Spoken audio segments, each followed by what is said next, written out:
When I look at Africa, many questions come to mind. Many times I ask myself, what would happen if Mwalimu were to rise up and see what is happening? Many times I ask myself, what would happen if Kwame Nkrumah and Patrice Emery Lumumba were to rise up and see what is happening? Because what they would be confronted with is an Africa where the Democratic Republic of Congo is unsettled. There is a war going on there, but it is not on the front pages of our newspapers because we don't even control our newspapers and the media. As I speak to you, the Central African Republic is at war, but we talk of it only mutedly. As I speak to you now, in South Sudan, the youngest nation in Africa, the Nuer have risen against the Dinka. As I speak to you now, Eritrea is unsettled. As I speak to you now, there is an ease in Egypt as there is an ease in Libya. In Niger, it is no better. In Senegal, in the Casamance, it is no better. In Somalia, it is no better. Africa is at war with herself. This is what they would be confronted with. They would be confronted with an Africa which statisticians and romantic economists say is growing, but which in truth is stagnated. That is the Africa that they would be confronted with. They would be confronted with an African which, as Professor Mlama intimated in our presentation here, is an African which is suffering from schizophrenia. He does not know herself. They would be confronted with an African whose young men and women have no interest and low love for their continent. They would be confronted with an Africa where young men and young women are constantly humiliated at the embassies of European countries and at the United States of America as they seek the almighty green card. They would be confronted with an Africa where young men and women from Niger, Nigeria, Senegal, Mali, and Mauritania drown in the Mediterranean as they seek to be enslaved in Europe. This time round, Africans are not wailing and kicking as they are being taken away to be enslaved.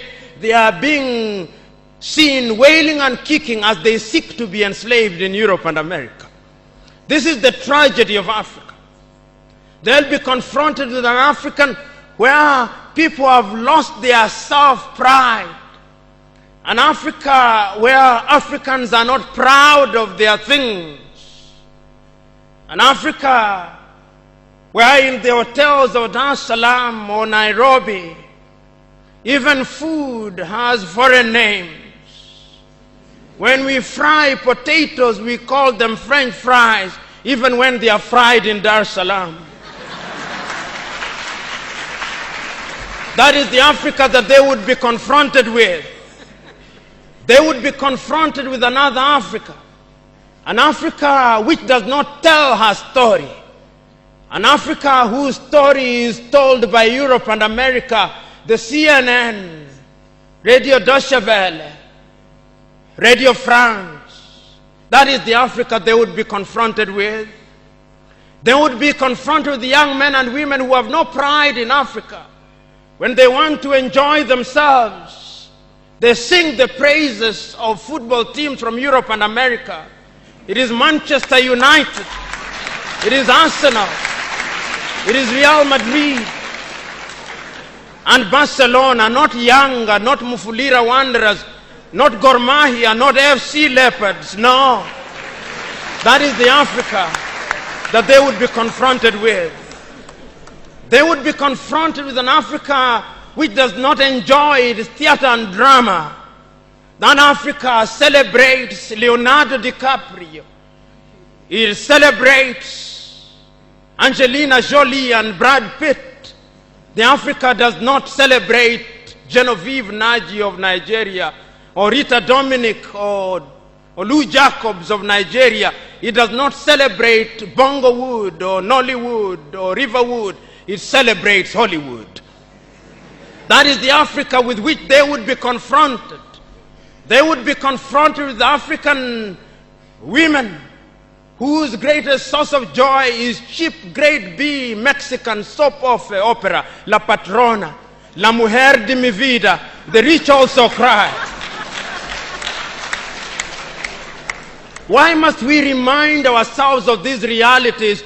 Because throughout the ages, the battle has always been the battle of the mind.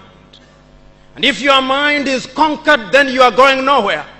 And that is why in the ages of enlightenment in Europe, the great René Descartes said, cogito ergo sum, I think, therefore I am.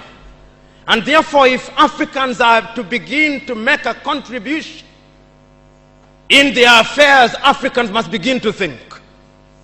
But the question is, are we thinking? We have universities in their numbers. Tanzania has universities including Dar es Salaam. Nairobi has universities, as indeed Kampala, as indeed South Africa, Johannesburg. We have all these universities. We have engineers. But our roads are not being made by Tanzanian civil engineers. It is the Chinese who are present in this assembly who are making our roads.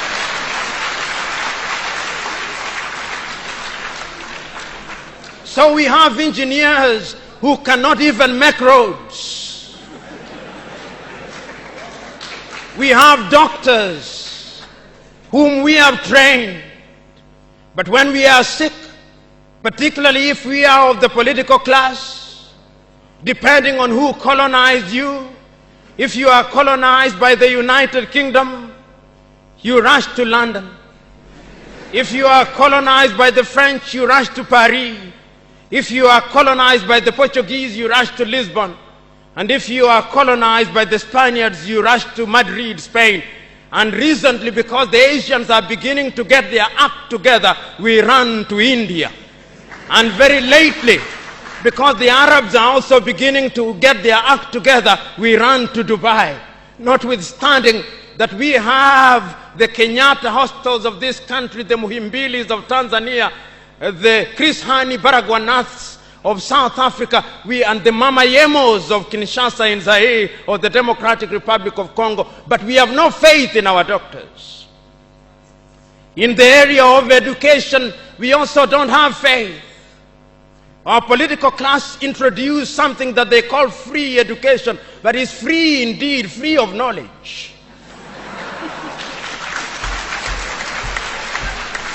Because they are so suspicious of those institutions that the typical African politician would not dare take their children to those schools.